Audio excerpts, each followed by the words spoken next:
Europe 1. Il veut faire face aux nouveaux médias. Hier, pour la seconde fois, Jean-Luc Mélenchon tenait une nouvelle conférence de presse. D'ailleurs, c'était cet après-midi sur un nouveau format face à des journalistes et créateurs de contenu. Bonsoir Maëlène Trémollet. Bonsoir Pierre, bonsoir à tous. Le leader de la France Insoumise qui multiplie les charges sur les médias traditionnels, mais aussi et surtout sur le reste de la gauche. Oui, face à des créateurs de contenu sur Internet, Jean-Luc Mélenchon charge dès les premiers instants ses collègues de gauche sur les alliances ratées des municipales notamment. Il renvoie la faute au PS et au Madame Verts. Tondelier et Monsieur Faure nous ont une nouvelle fois éblouis. Ils se sont même tendu un piège, ils sont tombés dedans.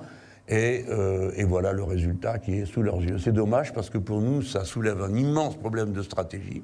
Entre les injures, comment faire pour gagner tout seul. Entre les injures, le leader insoumis reste néanmoins ambigu sur un nouvel accord à gauche, y compris pour les prochaines élections présidentielles. Nous, on n'est pas tombés dans le piège.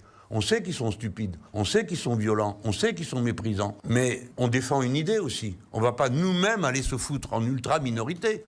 Concrètement, l'ex-candidat à la présidentielle propose donc la signature d'une charte pour tous les partis de gauche qui permettrait un renvoi automatique en cas de non-respect. C'est plus possible de faire des alliances avec des gens qui mentent, comme on disait autrefois, comme un arracheur de dents, quoi. Jean-Luc Mélenchon qui prétend plusieurs fois ne connaître personne dans le public qui lui fait face. Pourtant, 2 d'entre eux sont facilement identifiables. L'une comme candidate sur la liste insoumise pour le 15e arrondissement de Paris et l'autre comme influenceur qui avait été visé par un signalement pour menace sur des journalistes de CNews. Merci Maëlène Trémollet du service politique d'Europe.